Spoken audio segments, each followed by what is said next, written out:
የሚባለው ነገር ዝም ብሎ የልማድ ሩካቤ አይደለም። በልማድ የሚመጣ ሩካቤ አይደለም። የመንፈስ ስራ ነው። አይነ ጥላ ነች ይሄን ስራ የምትሰራው። በወጣትነት ጊዜ እንዲረፍድባቸው የምታረግ፣ በወጣትነት ጊዜ በሚስታቸው ወይ በባላቸው እንዲጎዱ ወይም ደግሞ የተጎዱ መስሏቸው የእውነትም ሊጎዱ ይችላሉ። ተጎዱ የሚላችሁ የሚፈልጉትን ነገር በአግባቡ ባለማግኘታቸው።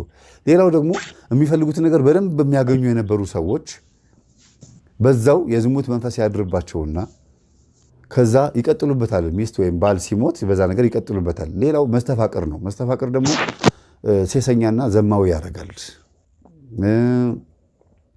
የዝሙት መንፈስ፣ የቡዳ መንፈስ፣ የሴሰኝነት መንፈስ የሚባለው ዝም ብሎ አለ። በመንገድ ላይ ወጣቶቹ ይመኛሉ፣ ያያሉ። ሴቶቹም ወንዶቹም ይሄ ልጅ ሲያምር፣ እቺ ልጅ ስታምር ይባባላሉ። ግን በማይጸልይ አንደበታችን፣ በማይቆርብ በማይሰግድ ጉልበታችን፣ ከመንፈሳዊ ነገር ከሃይማኖታዊ ነገር በራቀ ማንነታችን ስለሆነ የምንመኘው መንፈስም አብሮ ይመኛል። አብሮ ስለሚመኝ መንፈሱ ቀጥታ መጥቶ ጉዳዩን ያስፈጽማል። እሺ ችግር የለውም ደዊ እዚህ ቦታ እንገናኝ፣ ሄዱ ጉዳዩን ፈጽሞ መለያየት ነው። ማንም አያውቅም።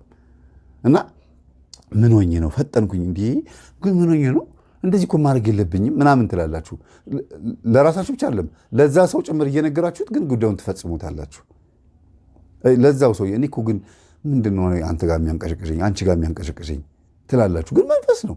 አንደኛ መንፈስነቱ የቤተሰብ የዛር መንፈስ፣ የጨሌው መንፈስ፣ የአቴቴው መንፈስ አለ፣ በአዳም ልኮ አለ። ሁለተኛ ነገር ደግሞ ወደን ፈቅደን የምናስገባው አለ። የፊልም በማየት አለባበስን በማበላሸት ወጣ ያለ ነገር እምብርትን በመግለጥ ጀርባን በመግለጥ ደረትን፣ ጦትን ግማሽ ድረስ በመግለጥ ለመንፈስ እንዳረጋለን። ሸፈን ማድረግ ነው። ሸፍኑ የሚባለው ለምንድን ነው? አይቶት ይገባል መንፈስ፣ ሰምቶ ይገባል።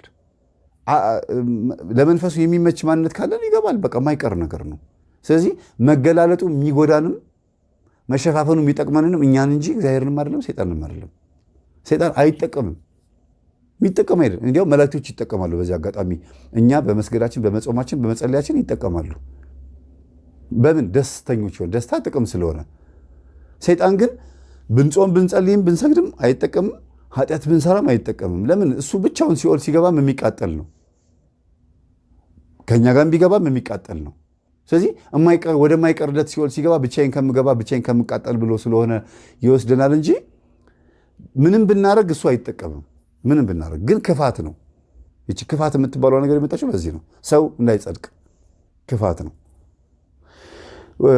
ሌላው በሹገር ማሚና በሹገር ዳዲ ጉዳይ ላይ ከዚህ በፊት በደንብ ስላስተማርኩኝ ከዚህ በፊት ስላስረዳኋችሁ ብዙም አልገልጸውም። ግን አንዲት ነገር ብቻ ጣልል አድርግ። እናቷ ወይም አባቷ ሹገር ዳዲ ወይም ሹገር ማሚ እንደሆነ የሚያውቁ ልጆች አሉ። በቅርበት ማቃቸው ይመጣሉ እኔ ጋ መምህር እናቴ ሹገር ማሚ ወይም አባቴ ሹገር ዳዲ እንደሆነ አውቃለሁ። ምን ላግ እንዴት ልመልሰው አልቻልኩም። እኔም ብነግረው አላቅልሽም አይመለከትሽም ይለኛል። እኔ እንደማቀራሱ ደግሞ አያቅም ይላሉ አንዳንዶቹ መጥተው ብዙ ሰዎች ይመጣሉና